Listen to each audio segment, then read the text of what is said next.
I would like to call to order the Wyndham Raymond School District Board of Directors. It's February 27th, 2019. Mr. Prince?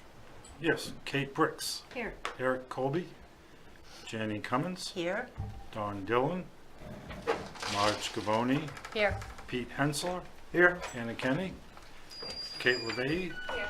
Scott McLean, here, and Danielle Hall. Here. Okay, will you all please stand for the Pledge of Allegiance? I pledge allegiance to the flag of the United States of America and to the republic for which it stands, one nation, under God, indivisible, with liberty and justice for all.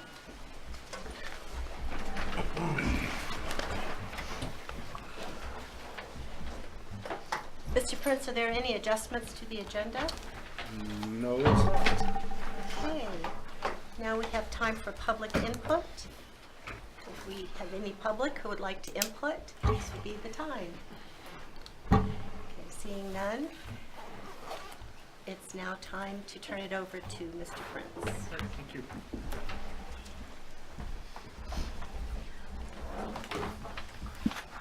Thank you all, and it's that time of year where we have a new proposed budget to present to the public.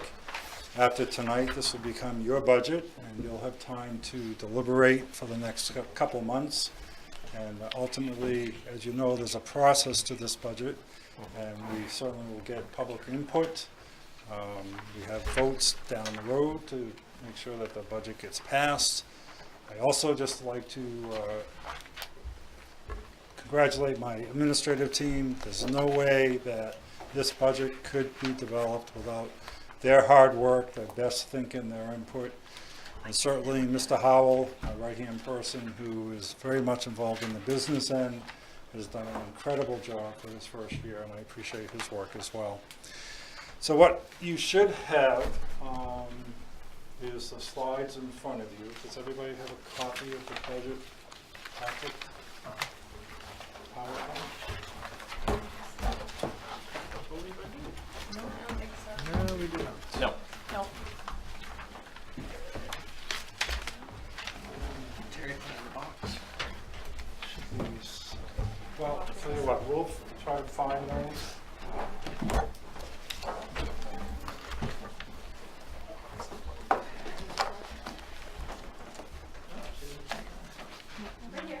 Oh, there they are. Good, thank you. I knew there was somewhere. So I'm going to start, and you can certainly follow along either by looking at the screen or the paper copy that you have. Thank you. And again, as we go through this process, I think it's something that you just have to take some time to digest.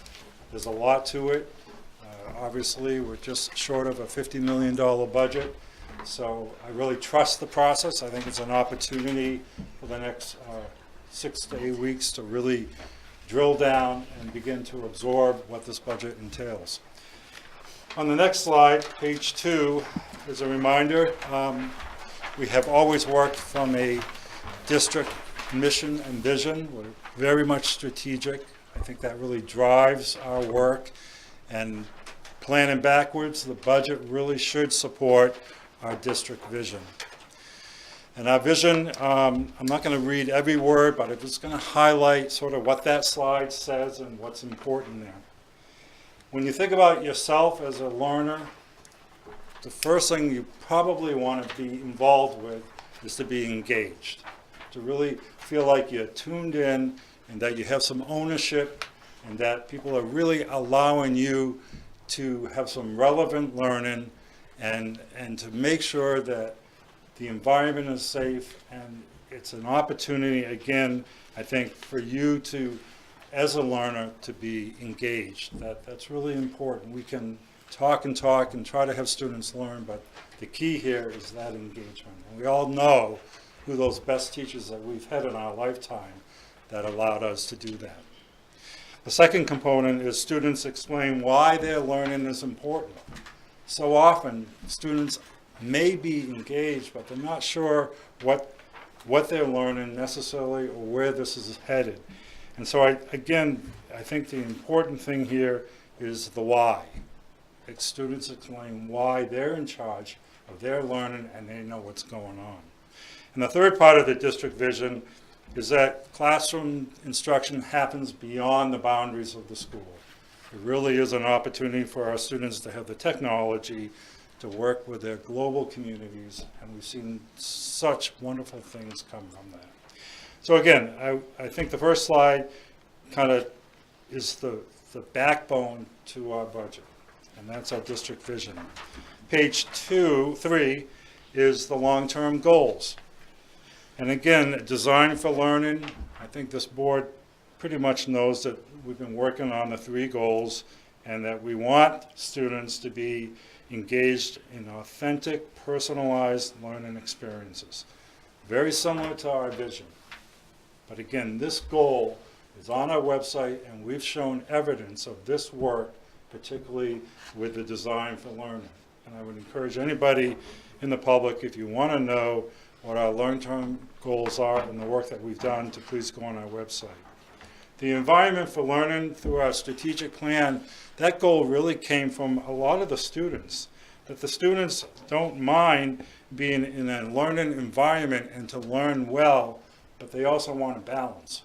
You know, they have a lot of coursework, they have intramurals, they may have sports, after-school activities, and you can almost become overloaded.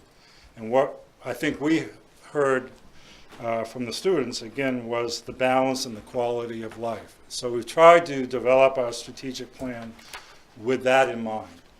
And the third one, again, is the technology. And we've done an incredible job to really work with students for them to have personalized learning goals that can definitely drive their instruction. And again, technology is a key component to this work. Page 4. So with goal 1, back to goal 1, design for learning, we've done a lot of work with the K-12 math committee. As you remember, and for the public, we had an audit come in to really work at looking at everything that we're doing within classrooms, with instruction with math, to look at our math committee, to look at the math series, and to really try to have a long-term vision to even improve our mathematics scores. And so Mike Hayes was the consultant, and he worked with the math committee. And as you know, Christine has been working with the K-8 reading math program that she's going to be implementing with the staff, and certainly that involves a lot of training and consultation with our teachers. The good news as a board is you've had 2 math coaches that we've worked with the teachers in the district, and we've appreciated your support, because obviously you can't do this work without some coaches. The writing committee, Lucy Calkins' writing program, has a decades of research through the Teachers College at Columbia University. It's a very rigorous program, and again, aligning staff with this writing program has been tremendous. And again, I compliment Christine Hessler for doing that work, along with the writing coach who has supported this. The grading and the reporting committee has been a huge amount of work in the district. We've aligned our K-12 grading and reporting committee. It reports standards and the grades to the public. We've worked with the policy committee to make sure the policy committee supports this work. And this all comes under our proficiency-based instruction work, and it's been an enormous amount of work. And it's the type of work that can be complicated and confusing to the public, and I think that we've done a very good job. It's not perfect, but I think for the most part, people have supported this, and I appreciate the slow but go fast approach with this type of work, because there are people out there that have gone too fast, too quick, and they crash and burn with the public. And I think so far we've had the support from the public on this, and I appreciate that. The Personalized Learning Committee, this again is part of Goal 1, Design for Learning, and an example of this is the good work that Principal Ryan Karen is doing with his staff on the capstone projects. again, the idea is how can you get students to really own and work on their work that makes sense to them and that they can get excited and motivated, and it's real life type of experience. So again, I compliment the district and particularly the high school with that work. On the next slide, number 5, goal 2, again back to our environment for learning. We've done an incredible amount of work on attendance and protocol in the district. It's really hard today to have some students to get to school, and we're tracking those students. We're trying to provide support systems to the families and to the kiddos so they can get to school on a regular basis. And that all ties in with the environment for learning. Be the Influence, again, that's a community organization that has really pulled the town and the schools together, the police department, health professionals, to work with the communities on building awareness, educating staff about making good choices. An example of this is the vaping. We have a lot of issues going on throughout the country with students vaping, and this is one organization that is trying to hit that head on and educate the community about that issue. Suicide prevention protocol, sadly, that's been something that has taken hold throughout the state as far as a mandate and a requirement, and we have protocols for each building if indeed, God forbid, if any student takes their own life. So we have those prevention protocols in place. Supervision and evaluation, over the course of probably the last 6 to 8 years, there's been a lot of work in the state for teachers, administrators to come up with a process to evaluate staff, and the principles of instruction that we have in a student-centered environment. We've married that work with the supervision and evaluation process, and again, it's been an incredible amount of work over the course of the decade.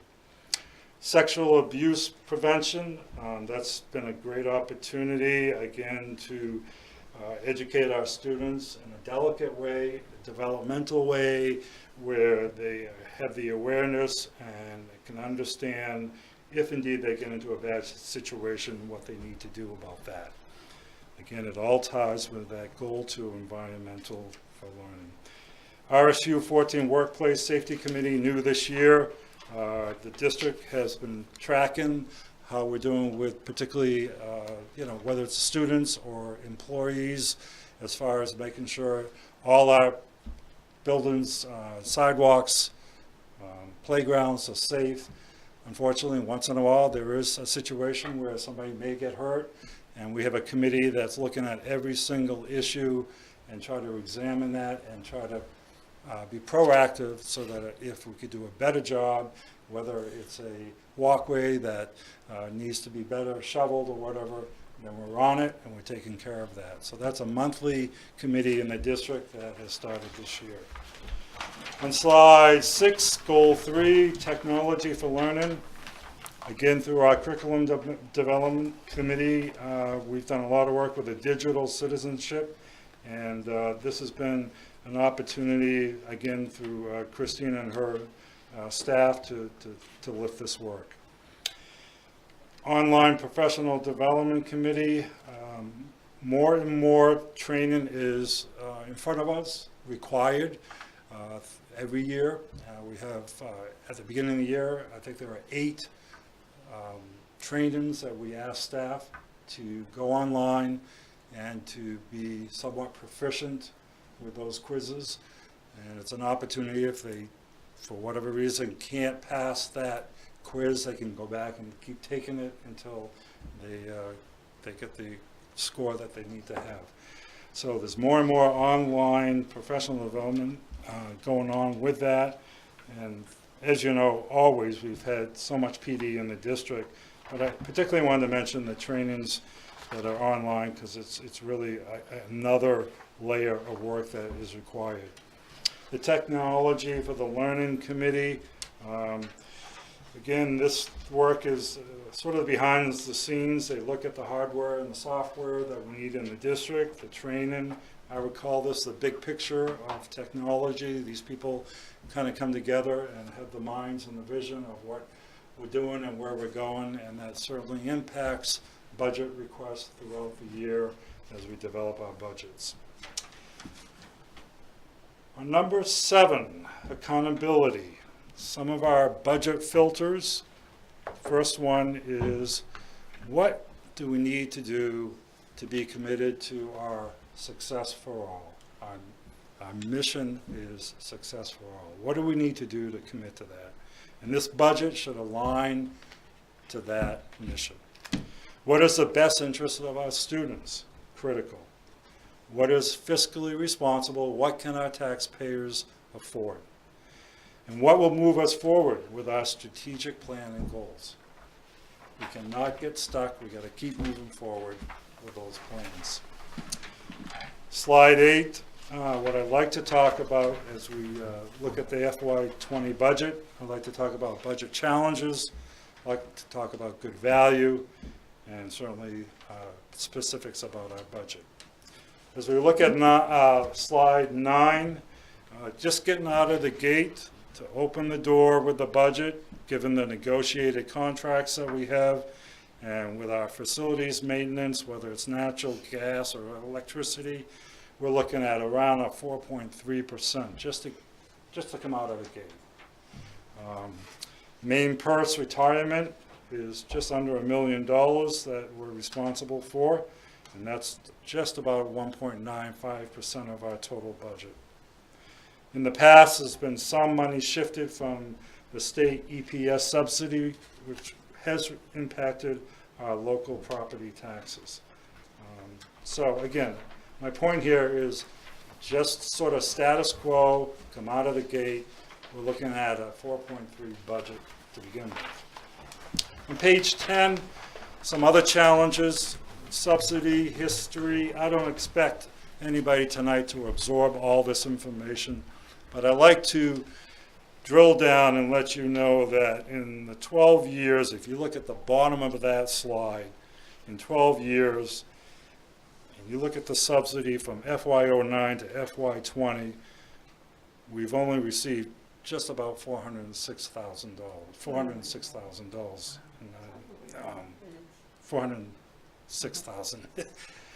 It's just mind-boggling when you look at some of the mandates requirements that we're trying to do, enrollment increases, facility issues. We have not really received the subsidy that I had hoped. Way over on the right-hand corner kind of shows the increases and the decreases over the course of the years. I guess the good news is FY20, we're looking at an increase of over $1 million. That's a good start, so we appreciate that. So that's a challenge for us as we built this budget. On page 11, our wonderful students, I'd like to talk about some good value as we go to page 12.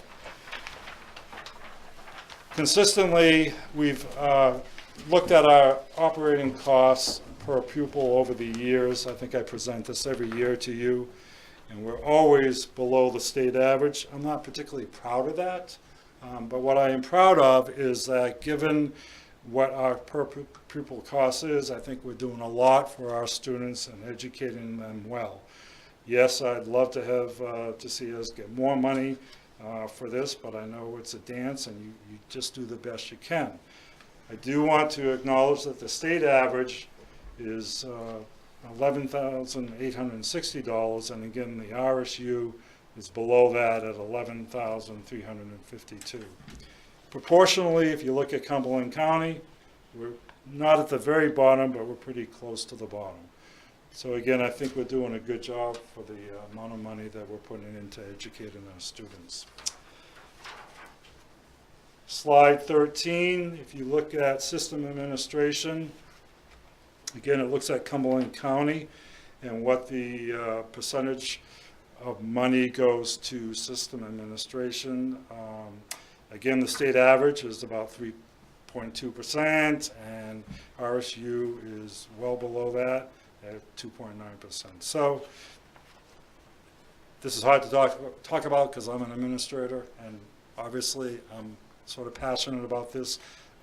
But I want people to know in the RSU 14 that I think we're not overloaded with administrators, and that proportionally, if you look at the state average in Cumberland County, we're doing very well with making sure that we do not exceed these lines with system administration. Okay, 14, page 14, good value up in the right-hand corner. If you look at the graduation rate overall in the country, it's about 84.6%. If you look at the state average of all public high schools in Maine, all public high schools, it's at 86.9%.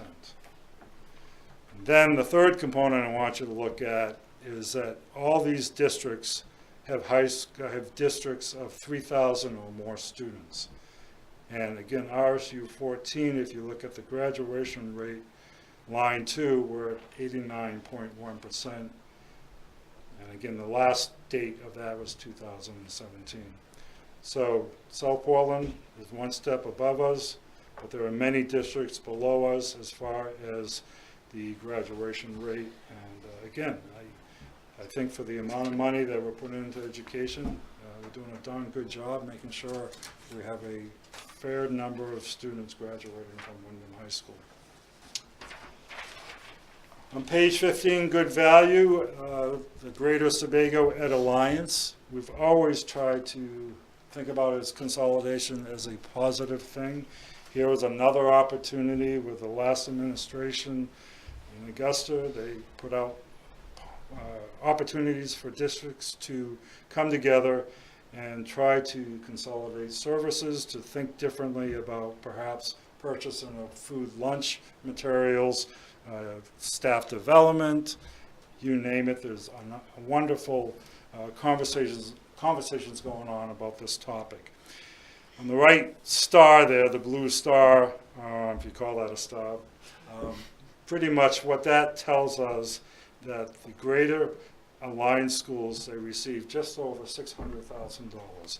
And they can begin to work together to make sure that we're not duplicating services and that we're working smarter as 11 districts come together. On the left-hand orange box, the bottom, that is the amount of money that just RSU 14 received for regionalization. And again, that's a good chunk of change, and we appreciate that the state has recognized our efforts to do this work. As we go into the last section of the budget, I'd like to just talk about more nitty-gritty as far as numbers. So if we could move to page 17. You know, our enrollment over the years pretty much has seen a little steady increase when you really look at the whole RSU. Next year, we look at probably up about 18 students. And so it doesn't have a huge impact for us. But the good news is overall, we're not losing students necessarily. And I just wanted to make people aware of that enrollment pretty much is steady. We are cautiously looking, particularly on the Wyndham side. There seems to be a lot of building permits out there. I think down the road we could have some impact on that. But at least for next year, unless we're pleasantly surprised, I think we're going to be pretty much status quo. So as I said earlier, as we go to page 18, this really becomes the board's budget. And for the public to know, we have many opportunities for our administrators to come before the board to present their budget and for the board to ask the good questions that they always have. And with this proposed budget of just over $48 million, we're looking at a 4.99% increase. And I don't want people to feel alarmed about that, because I think we still have some unknowns, and one of those unknowns is health insurance. We're really hoping that the rates are low and we come in with a good chunk of money, and that might offset the 4.99% increase. And as you deliberate with the Administrators, we always find certain things, ups and downs, that might also impact the budget. And I wish we could be lower, but you'll see why that there's an increase. And let's go on to slide 19. So the additions, particularly that we, I guess, finalized, where we had so many different positions to add in, but we really had to sharpen our pencils on this one. Gifted and talented at the primary school, it's been an ongoing need for years, and they've asked for a 0.4 position, and it's just time that we do that. We do a lot for the middle and the lower end, and with the primary school being such a large school, it's just time that we need more services. And certainly Dr. Rhodes will be able to talk more about that when he presents that night. Special ed, we're asking for a 0.5 ed technicians, level 3s. We're asking for a speech language pathologist and an occupational therapist. And that's all due to growth. Nationally, in the state of Maine, special ed has really grown. Doing a better job at identifying students, and we're just maxed out. And Lisa has really worked hard to get down to this 3 positions, because certainly we had many more positions that we could have added, which is on page 20. So what we did not add, sadly to say, is the district-wide community outreach position. And I would like to personally, if we find more money and we feel we could put that back in, I think that's a conversation that we should have. That's not to say any of these other positions are not equally as important to put back in, but clearly we just can't walk in here and ask for a 5 or 6% increase. So my administrators did a real tough job, and at the middle school, we needed a classroom teacher, we needed a foreign language teacher, but we decided not to ask for those at this point in time. And what we did not add in with special ed is a 0.2, 2 Katahdin Ed Techs 3s for the alternative ed program at the high school, and 4 Ed Tech 2s that should be 3? Oh, okay. So that should be 3 Ed Tech 2s. No, the other way around. 4 Ed Tech 3s. 4 Ed Tech 3s. Thank you. Let me say that one more time. 4 Ed Tech 3s. 0.4 psychologists, and a 0.3 occupational therapist, a 0.5 physical therapist, and a special ed teacher. So that night that Lisa presents, she can put that more in context. Again, really hard work. Those are the needs. Unfortunately, they're not in the budget. Page 21. A lot of information here. I want to be sensitive to that, but I want to kind of bubble up what I think you really need to know. At the bottom of the page, the average budget for RSU 14 from 2009 to 2019, on the average, has increased 1.73%. And I put that there because I think it gives you a history of, since we've consolidated, and all the tough budget seasons, and all the good work that people are doing, and you average that out, well below 2% increase on a yearly basis. So again, more information, you can look at that at your leisure, and be happy to come back to that at any point in time if you need more detail on that. Slide 22, FY20 budget coming out of the gate. We will have, again, more state funding than the amount allocated for FY19. Again, if you look at FY 2020 and you kind of look back to FY 2017, but still receiving less funding from the state overall. So they're really tough, lean years there. But again, I come back. The good news is that we are receiving just over $1 million with a 7.6% increase. But I think what people need to know is, over the course of the years of consolidation, we've not had increases for the most part from the state. And you know, there's a lot of reasons for that. But there's a point in the budget where if you want to sustain and maintain and move ahead, you've got to add more money to the budget. And again, I think this is a fair budget based on what we're asking and what we're up against. On page 23, I won't take a lot of time with this, but I know, particularly for people who may not be in the midst of the budget with the board or the administrators, this just shows basically how the budget's allocated. And really, when you look at regular instruction, that's where a lot of the money, 40% of the money, goes to. But obviously, we're quite a big enterprise, transportation. We've got school administration, system administration. We have other instruction, special ed. We've got debt service, facilities maintenance. So it's quite an operation, but the good news, I think, is a good chunk goes to regular instruction. On the next page, our revenues, page 24. Again, kind of shows where the money comes from.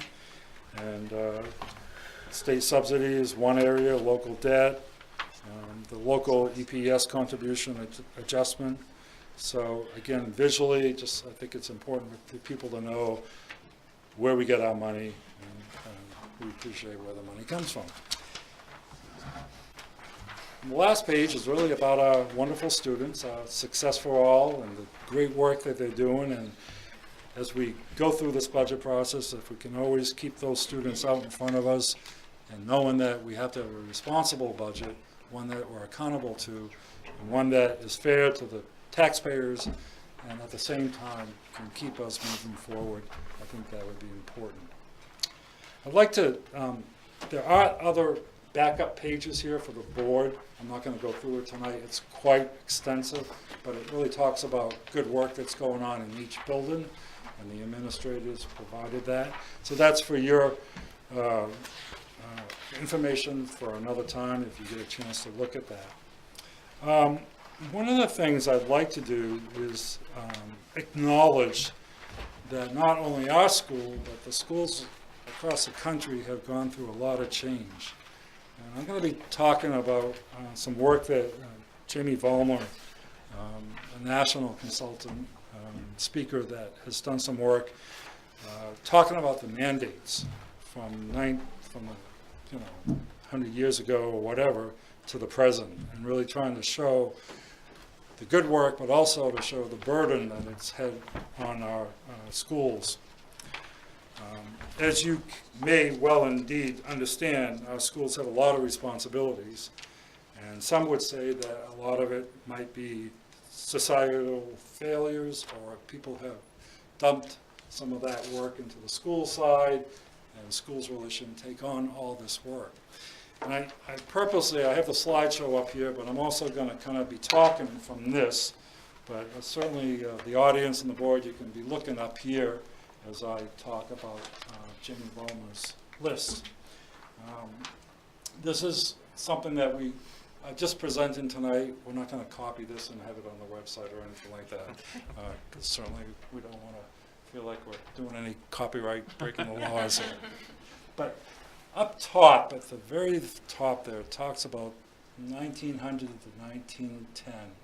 Back then, there pretty much schools were related to student health. And they had lessons in basic hygiene, courses on nutrition, immunization, and screening for vision, hearing, and dental problems. And the per pupil cost was $487 back then. As you go a little further, 1910 to 1940, things really kind of took a hold. The pace of change accelerated. Child labor and compulsory education laws swept through the nation, bringing a new class of children into the schools. We had voc ed, including the industrial arts and agriculture education, We had domestic science, home economics, including sewing and cooking. Phys ed was expanded, including a growing roster of team sports, and school transportation was mandated.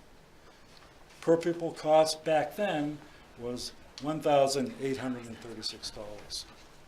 As we go to the 1940s, the nation's energies were intensely focused on winning a horrific war, managing a remarkable recovery, and expanding the post-war boom.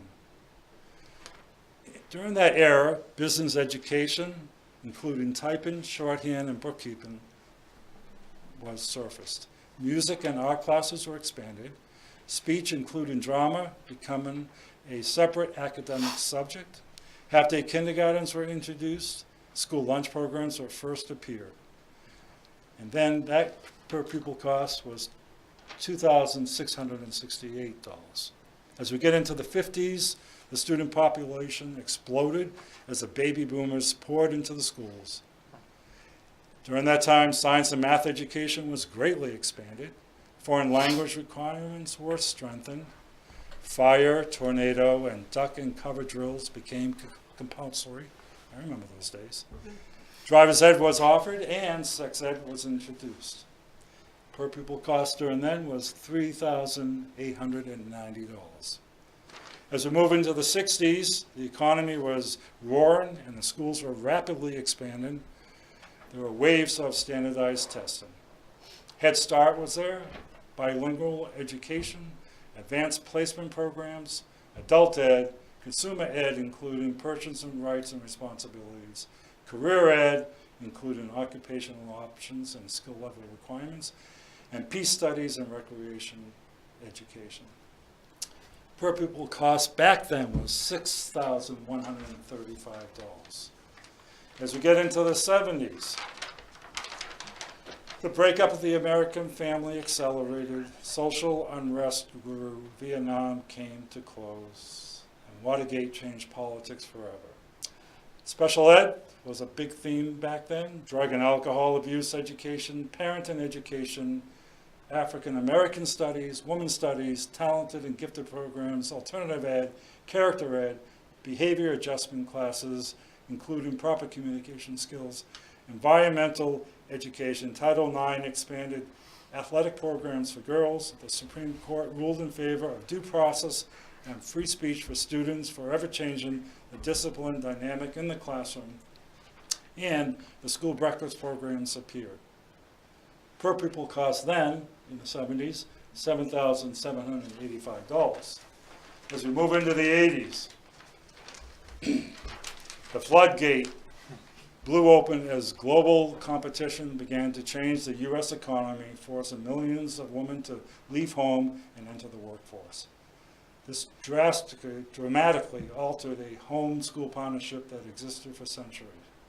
This was a huge new wave of standardized testing.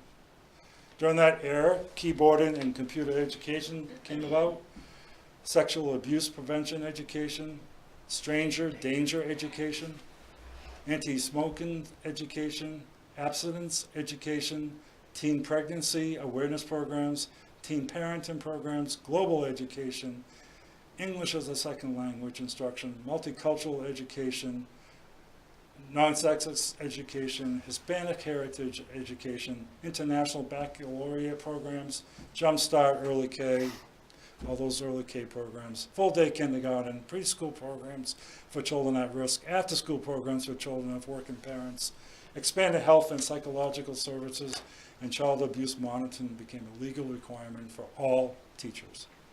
Per pupil costs during the 80s, then $10,601. Getting into the 90s, public schools found themselves caught in the emotional crossfire of a growing culture of war. The school reform movement shifted in high gear and collided with the spread of technology.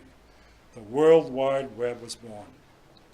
Computer labs and internet instruction came about, tech prep, school-to-work programs, distance learning, homeless education and effects on children, HIV/AIDS education, death education, America 2000 initiatives, Goals 2000 initiatives, bicycle safety, gun safety, water safety instruction, conflict resolution classes, service learning programs, Asian American Studies, annual CPR training, technical adequacy assessment, dropout prevention programs, anti-gang initiatives, inclusion and mainstreaming requirements, and the Individuals with Disabilities Act greatly expanded the scope of special education.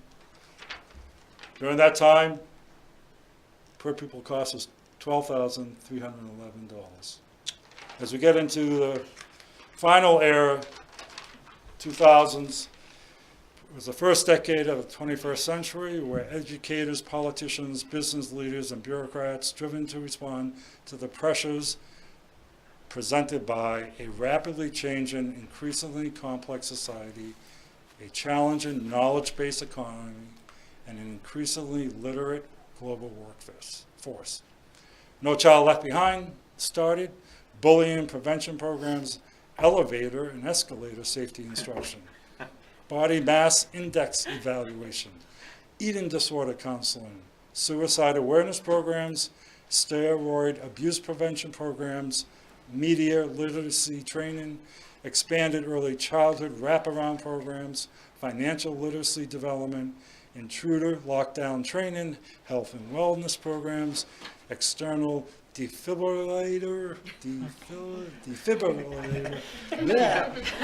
You know what I mean, training, leadership training, contextual learning development, entrepreneurial skill development, credit retrieval programs, mastery education, database decision-making, increased graduation requirements, online learning requirements, race to the top, the Common Core, STEM programs, allergic reaction monitoring, critical incident training, summer breakfast and lunch programs, weekend backpack programs, anti-harassment programs, and we had courses on internet safety, date rape, organ donor awareness, texting and social media etiquette, the Abandoned Newborn Protection Act, child trafficking, domestic violence, job interview preparation, marijuana safety, cyber bullying, opiate addiction, distracted driving prevention, and anger management.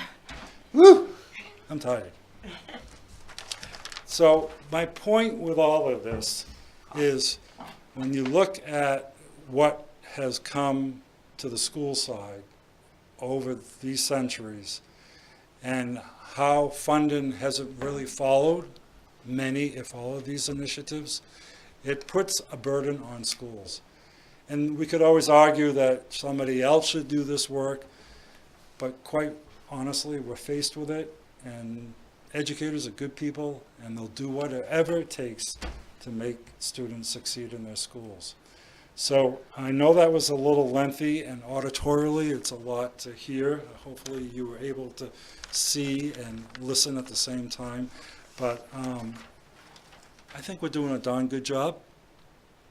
Critically, I think we've taken on way too much as a society in schools, but there's really no one else who can do this work at this point in time. So kudos to the good work with the staff and the district. I'm so honored and privileged to be part of this district day in, day out. We always see the great work that teachers are doing, and you should be proud of them. And I very much turn this budget over to you people and wish you well as we go through the process. Thank you. Thank you, Mr. Prince. So before we turn over, so in a moment we're going to be giving each of you your budget books. And just what a reminder and just underscore what Sandy said is that from all of you who've been through a budget process before, this is a process, and certainly the budget that we start out with tonight will not be the budget that we finally end up with. The budget that you're receiving is version 6. Version 6 was frozen in time on February 6th. And so what you're seeing is any of the budget that was present at that time of February 6th, which was a night when the board had a chance. We are already working in version 7, and version 7 has some updates to the budget. You will hear about those updates during the cost centers.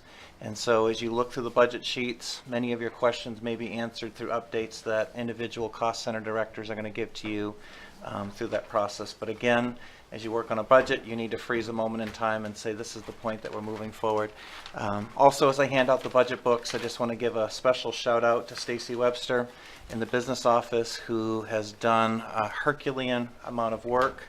There are over 4,400 budget lines that you'll be taking a look at, making sure that those are as accurate as possible, because as we know, this is public money, and we want to make sure that we're spending it in the most respectful and financially responsible way possible.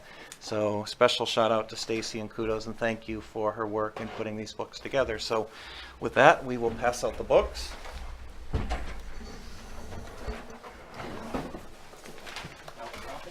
Oh, a different color this year. The old ones are getting cruddy.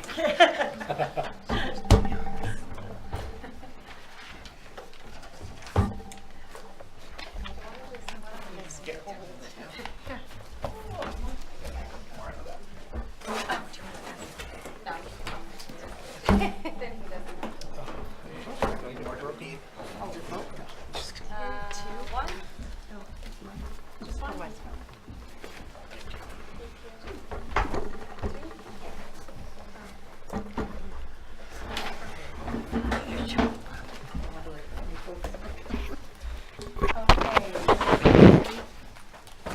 Christine, if you want to talk to us about the calendar. Yes, good evening. It's that time of year where we look forward to next year and hopefully some warmer weather.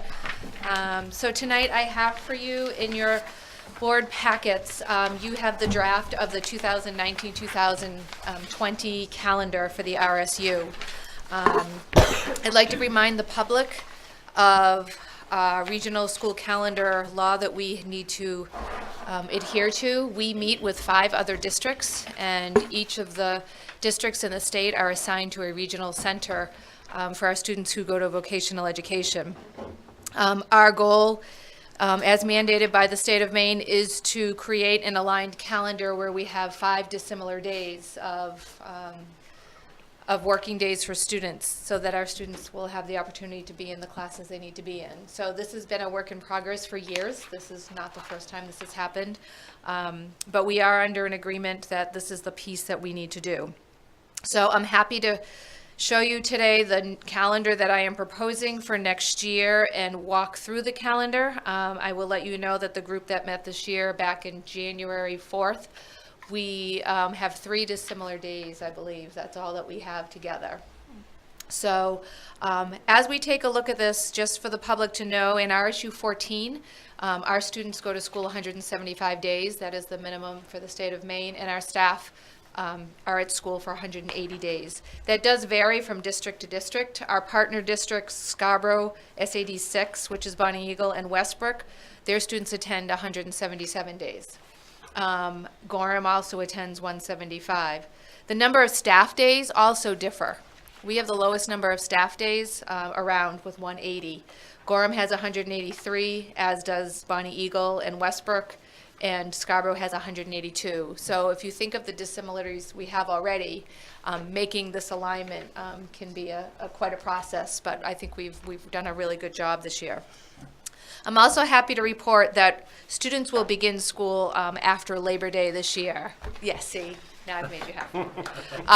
Labor Day this year is September 2nd. It is very early. This gives us the opportunity to start with our students the day after Labor Day. So if I am looking at the calendar and if staff are listening at home or watching at home, we will have our new staff orientation day on Wednesday, the 28th of August. On Thursday, we will have our in-service day, which is our opening day on Thursday. That is August 29th. Friday will be off. Students and staff will be off to enjoy Labor Day weekend. We'll have a 4-day weekend like we've always had. And we will start back on Tuesday with students starting on September 3rd. If you're looking at the calendar, you'll see it's a gradual start that we've always had in the past, with our first day of students coming for grades 1 through 9 on the 3rd. Then our 10th through 12th graders join us on the 4th, and on the 5th will be the first day for kindergartners. So parents can plan for that piece.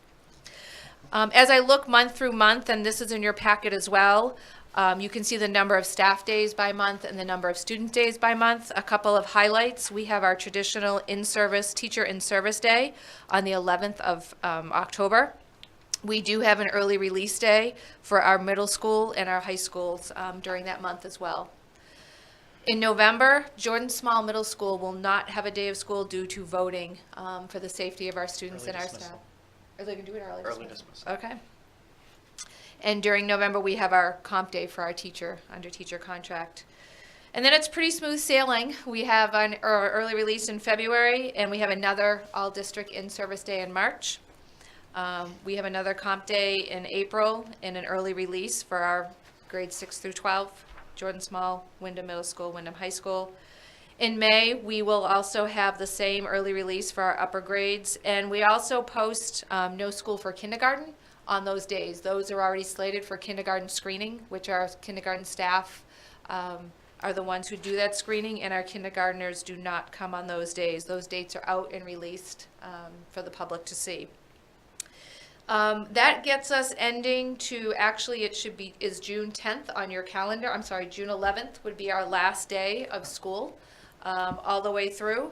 That would have us having 3 in-service days, 2 teacher comp days, 4 early release days for middle school and high school. And I'd like to remind the public that our kindergartners are not mandated to go the 175 days. That's why it's okay for them to be out those extra days for screening. So our last day, because we're going to have no snow days next year, will be June 11th to start with. This year, our last day before snow days was June 10th. So even with starting after Labor Day, the way the calendar falls, we're able to have that this year. And we're able to hopefully have a reasonable amount of snow days, so we're not looking at a really, really awful end of year like we've had in the past. If anyone have any questions regarding the calendar, I'm welcome to answer them, and I will be here again next week for budget if you have follow-up questions. All right, I do have a question. In terms of when we're doing the calendar, and you said that kindergartners aren't required to have 175 days. Correct. And I think we've had the discussion too with like the seniors, you know, where graduation falls early, they don't always get 175 either. They have to have 170. 170, Yes, okay. for seniors, yep. Now, how does it work? Because we've had this come up. We've got 6 schools in the district. Mhm. If there's an event, whether it's weather-related, bomb threat, something like that, that only impacts one of the schools, If a majority of your district is in session, you're okay. okay, that's So, how it works. yep. So that one particular school doesn't get out a day later because they, okay. Yeah, it depends if it's a planned or not, but it's usually we can figure those pieces out. We work with the Department of Education on that part. But usually for an emergency like that, those are the pieces. So the majority of your RSU is in, we're okay. Thank you. So, And if I could just quickly speak to the voting. Voting in Wyndham, as all of you know, happens at Wyndham High School, and for an off election happens in the auxiliary gym, and which can be used with very little disruption to Wyndham High School. In Jordan Small, it's in the gym, and the main thoroughfare takes you by the cafeteria. So if we bring Jordan Small in for a half day on election day, which is what Mr. Crockett asked for, they still can get school in without having to go down to the cafeteria, whereas where the voters would be coming in, and it allows him to go ahead and segregate the building but still have school that day and not lose a half day of school. So part of the decision on that. any other questions? No, but a comment. Yes. Obviously, I'm happy. You know, I've been pounding the I table know. for Labor Day for years, and I know that this is more of a function of how the calendar falls rather than Yeah. somebody listening to me. But I am happy about it, but I don't want to dismiss those that are very appreciative of it, because I've already had parents reach out and say how happy that they are with it. I've also had local business owners who, you know, we live in a unique area that thrives on tourism, and so we do have local businesses that employ high school students, and having the school kids go back before Labor Day is sometimes challenging when it comes to staffing leading up to Labor Day. So I'm happy, and hopefully it works out and we can continue with it going forward. It is, the other districts are starting with students the week before, so it will be interesting to see what happens. But it worked for us, Pete, and when we configured and was able to work through the calendar, we're not getting out atrociously late, and we can't control the weather, although people think we do, we can't. And we just, hope for a normal winter where we have some days but not a ton of days, and we'll go from there, so. That's it. Thanks, Christine. You're welcome. Thank you. Okay, now let's move on to policies. Could I have a motion, please? I make a motion to approve the revised policy IHVAC child bond. It has been moved and Second. seconded. Now time for public comment. Want me to speak? Okay. Right, I'm gonna let Lisa. Lisa, I didn't know if I was public or not. Yes, Isn't that you're awful? on. You're on, Lisa. I'm on, okay. So the reason you have the 3 policies before you tonight for consideration of revision is a direct result of the DOE audit, which I've spoken to about a few times this year. So as you know, RSU 14 was selected this year as part of a annual DOE monitor. They come to districts every 3 to 4 years. And so when they were reviewing our policies that relate specifically to special education, these 3 policies were identified as needing updated. And so in the child find, you have a copy of that in your packet.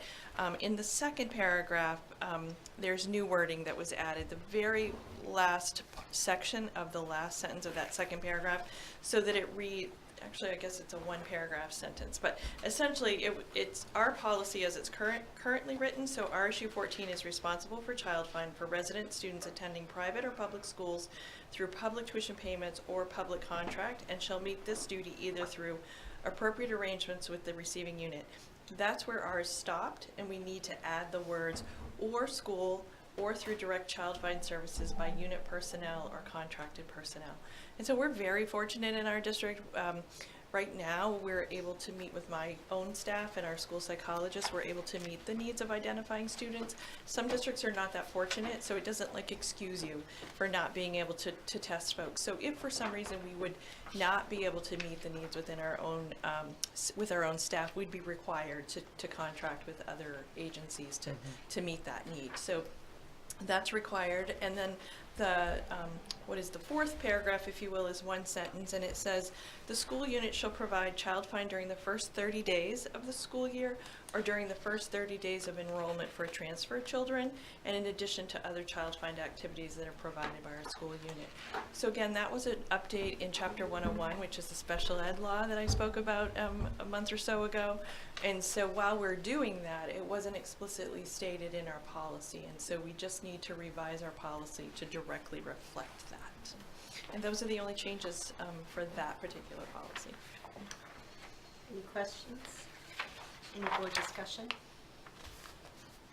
Okay. All those in favor? All those opposed? Okay, the motion carries. Got to have a motion about JKAA. I make a motion to approve the revised policy JKAA, use of physical restraint and seclusion. Second. It's been moved and seconded. All right.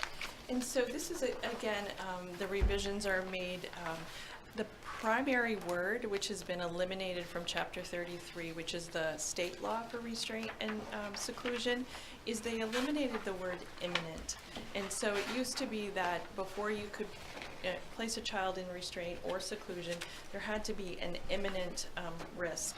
And that became difficult for folks to interpret. And so when the state changed the law to remove the word imminent, we need to update our policy to take that out as well. So every single time the word imminent was in this policy, it has now been removed. The other changes to the RSU 14 policy fall under on page 1 under physical restraint A, item 1, our previous policy was more detailed, so it explained what used words such as a touching of the wrist, the arm, shoulder, those kinds of things. And so the statement's really been updated to just say a temporary touching or holding of a student to walk to another location without explicitly identifying the parts of the body. And then number 8, also in that section, we do use school resource officers, and the wording employed by a police department has been added based on guidance from the Department of Education, and that for that is because we just want to make it clear that as police department employees, they're not subject to the same guidelines under Chapter 33, but if they were school employees, then they still would be. So our resource officers are employed by Wyndham Police Department. And likewise, if we had to have, while they're not school resource officers, if we had to call the police for assistance in Raymond, we typically get a sheriff or the state police. And again, should we find ourselves in a difficult situation where we would need to use restraint, they don't have to follow the same policy that schools do. So we need to just put that wording in. And then in section 5, the first paragraph, it talks about if parents disagree with something, they have a right to file a complaint. And previously, our policy listed the superintendent or the director of student services. And so what we'd like to do to be consistent is change to remove the director of student services to superintendent or designee. Because it most likely will be the superintendent student services for now. But that way, if we needed to be the assistant superintendent, or if something happened and I was on medical leave or something, it could be somebody else in the district. So that was the only other change in that policy. Okay. Any questions? Any board discussion? All those in favor? All those opposed? Motion carries. Could I have a motion for JKAAR, please? I make a motion to approve the revised policy JKAA-R, physical restraint and seclusion administrative procedure. Second. It's been moved and seconded. Public comment? Oh, me. You. That's you. That always throws me. I'm so sorry. So just like JKAA, JKAA-R includes the word imminent. And so I think there were 5 or 6, that's why I was trying to count. But every time the word imminent appears, we've strike that through. We've taken that out of the wording in the policy. I'm sorry about that. And so then the only other change to this policy is under section 3 that talks about seclusions. We always give our staff the opportunity to involve parents, and so parents can be requested to come and provide assistance if needed. And under the top section A, for physical restraint, we did not have that sentence in our policy, and so we wanted to just add it to the physical restraint. So number 4, parents may be requested to provide assistance at any time, is new to our policy, but just aligns so that now in our own policy, restraint and seclusion have similar language. And that's it for that one. Thank you. Any questions? Any board discussion? All those in favor? All those opposed? Motion carries.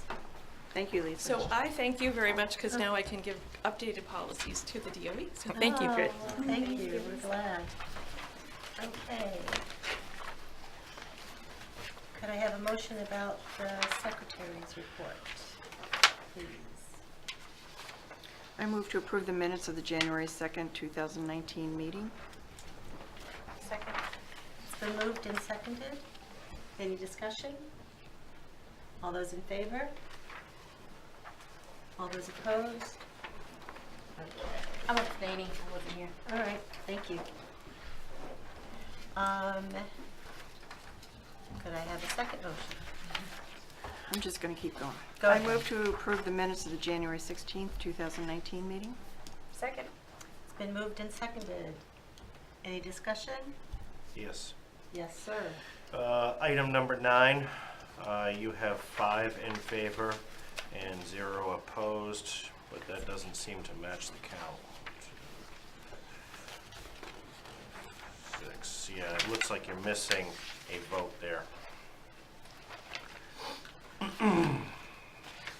Should be 6 total votes. I only see 5. If I remember correctly, one of the members actually had to leave to use the restroom during that vote. Okay. Fair enough. You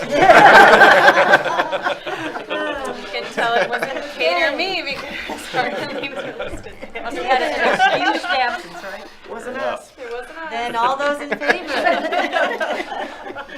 All those opposed? Okay, I'm abstaining on the same. thank you. And one abstention. Probably me. I move to approve the minutes of the February 6, 2019 meeting. Second. It's been moved and seconded. Any discussion?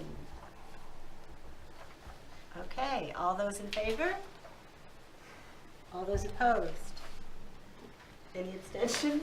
No, I was Okay, thank you. Motion carries. Now, we have a couple of minutes for committee reports. Finance. Anything? Oh, excuse me, yeah, I was just noticing there probably was an error on the last minutes, but, Too late? Finance.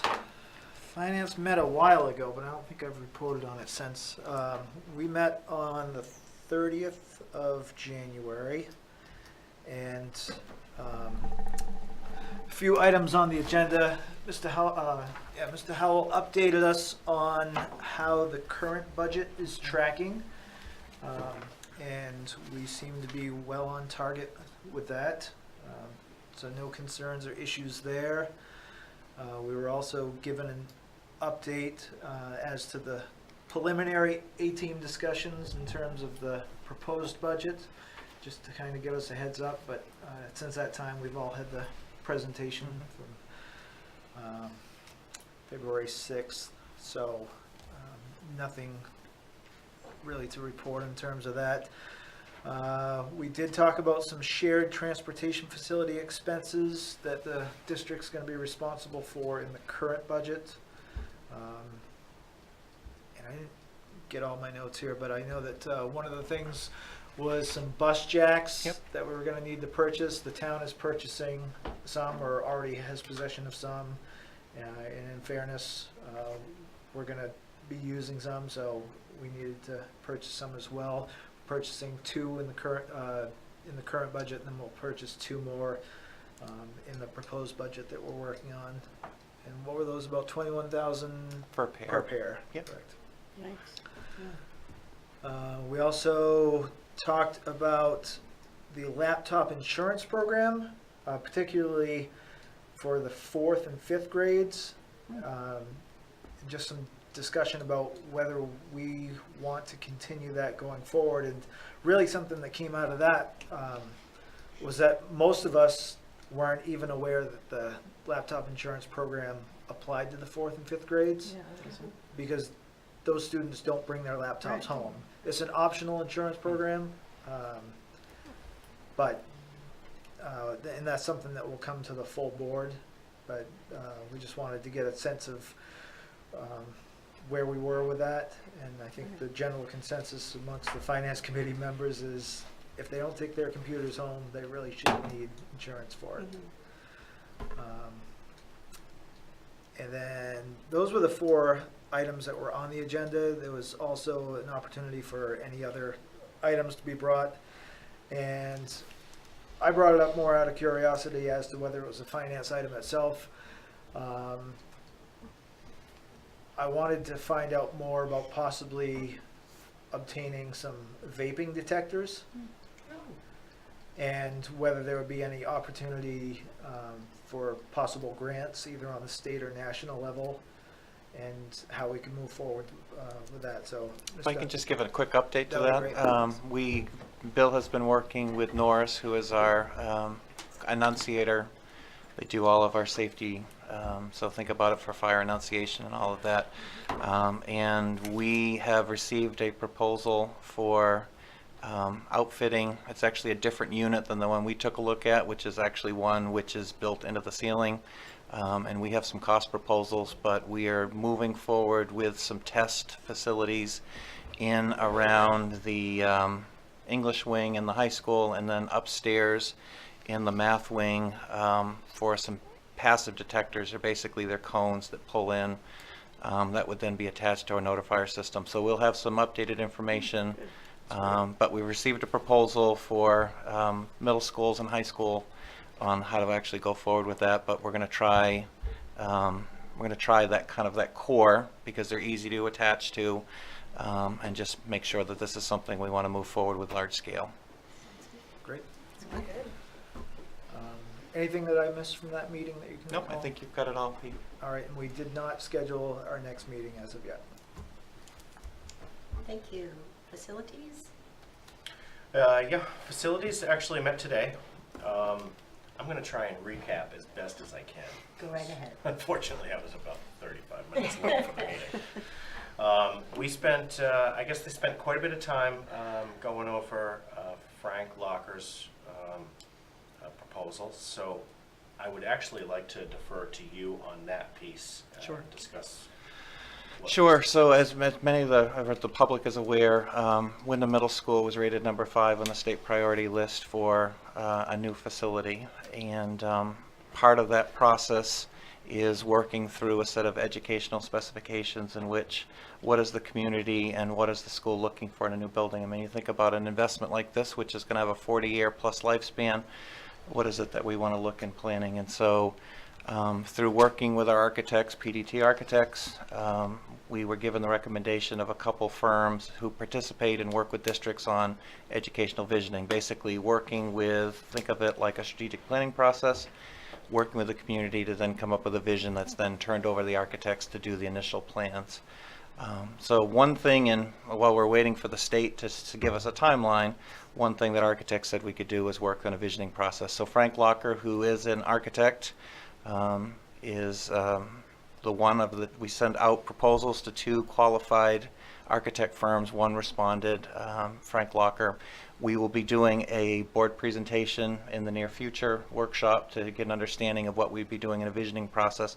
The other thing facilities looked at would be employing Mr. Locker to also look at a district-wide facilities use. Are we best using our facilities, and are there recommendations that we should be looking at based upon the multitude of reports that have been done by PDT over the years of all of our facilities? What's the best grade configurations? What should we be looking at planning-wise? Because we have some somewhat new buildings, and we have some older buildings, and we have some crowded buildings. What's the best configuration and best use of our fleet? Probably the best way to put it. And so Frank is a very qualified individual. In the future, we'll be giving all of you his resume so that you can see all the projects that he's had a chance to work on over the years, but comes very, very highly recommended by PDT, and was involved in the visioning process, believe it or not, for Wyndham Primary School back in the early 90s, as well as Wyndham High School, and has done schools all across the state of Maine and all over the world through the visioning process. So that's what we'll be looking at, and we'll be doing a full presentation for the board so they can all be informed and know while we're moving forward. It's exciting. It's exciting to have this opportunity to be looking at a new facility. So that was pretty much 90% of the meeting right there. The other 10%, Bill did go over some of his capital improvement projects. So I will include those in on the minutes, and I'll share those out with everybody else. So. Thank you. Well, Policy? Policy met this week. We wrapped up grading and reporting policy, which, as you recall from Sandy's presentation earlier, was a big initiative in the district and took a lot of work. And I want to thank the administrators for their hard work. It was very thoughtful, but also challenging. And I think we finally ended. And so the policy was reviewed by all of the administrators, which dovetails with their work. And I think we can bring it forward. I'm pretty excited. We've been talking about this for a long time. In conjunction with that, we thought it would be really great to bring forward the other policy that I've been talking about ad nauseum, which is the graduation policy.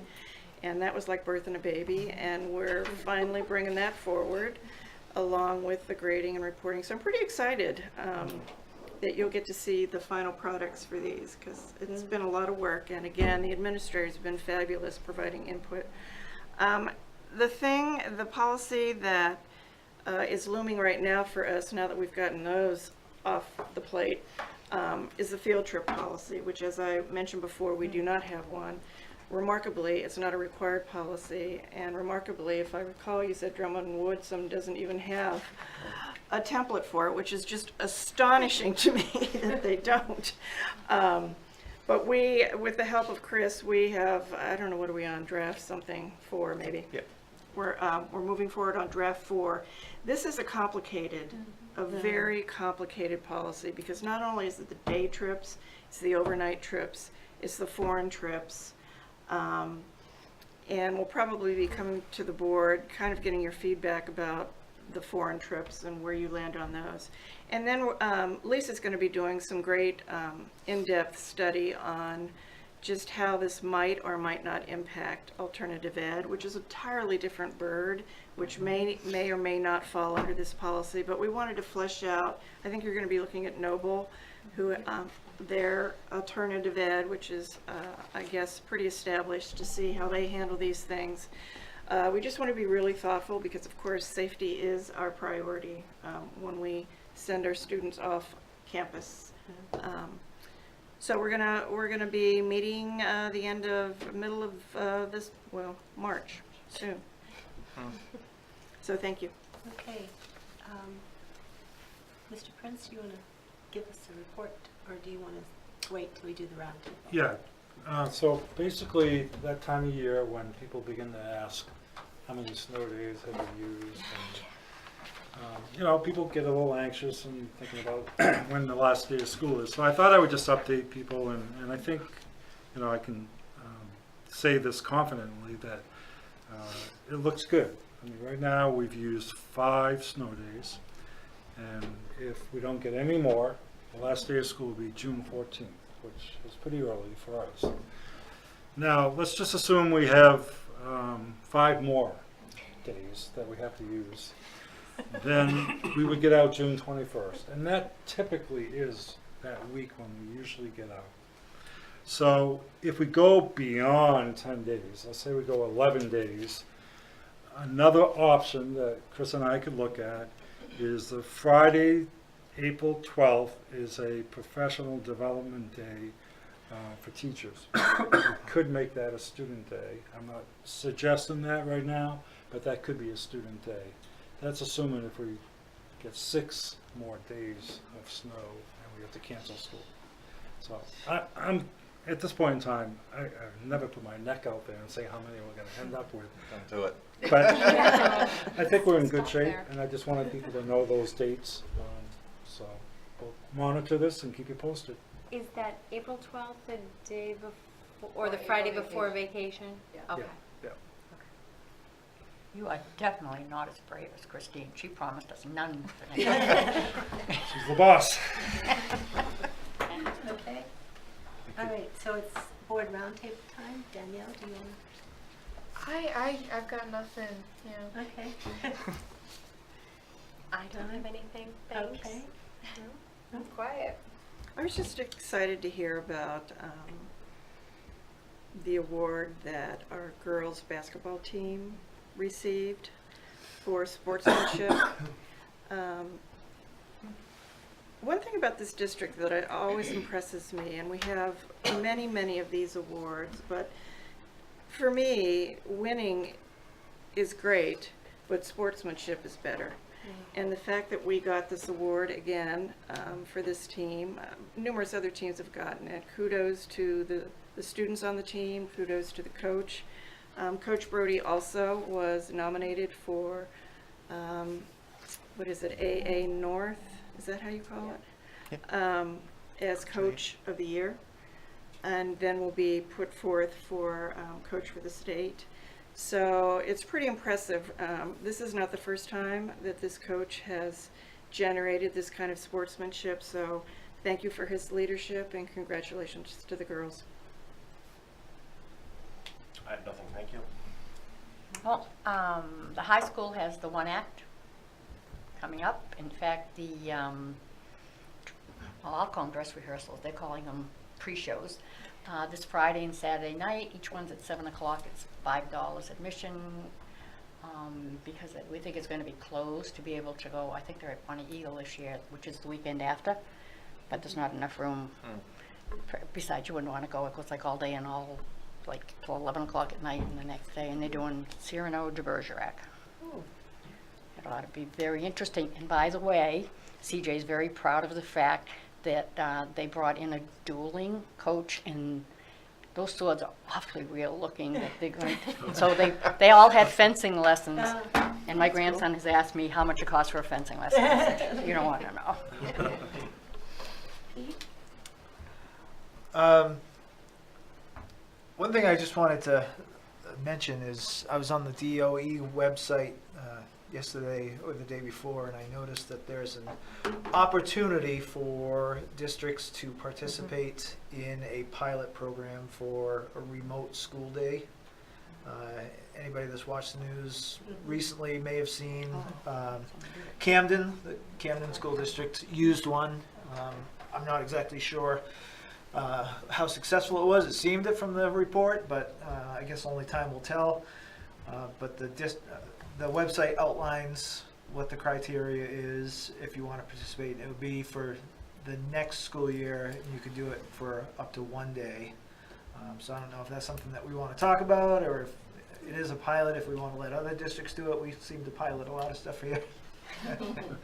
And just see how successful it is. But I mean, it's a good concept because we've talked about blizzard bags in the past, which New Hampshire's done. So maybe something worth discussing.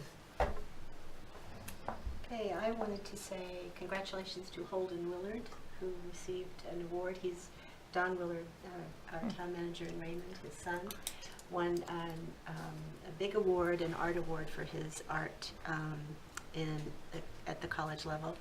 And I also wanted to say this is the first televised time that we have had Marge here. And I want to say welcome back. And we're glad to have a full component of school board members. Okay, I will take a motion to go into executive session. I move to approve going into executive session to discuss a personnel matter pursuant to 1 MRSA subsection 4056A. Second. It's been moved and seconded. All those in favor? All those opposed? Okay.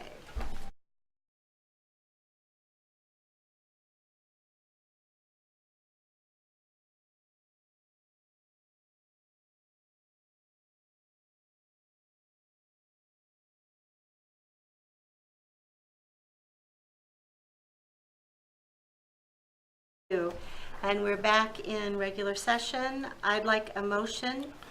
I move to approve entering into a contract with Maine School Management Association to facilitate a superintendent search for RSU 14. Second. It's been moved and seconded. All those in favor? All those opposed? Okay. And I will entertain a motion for adjournment. So moved. Second. It's been moved and seconded. All those in favor? Okay, wait. Thank you, we're done. Sorry. We're adjourned. Thank you.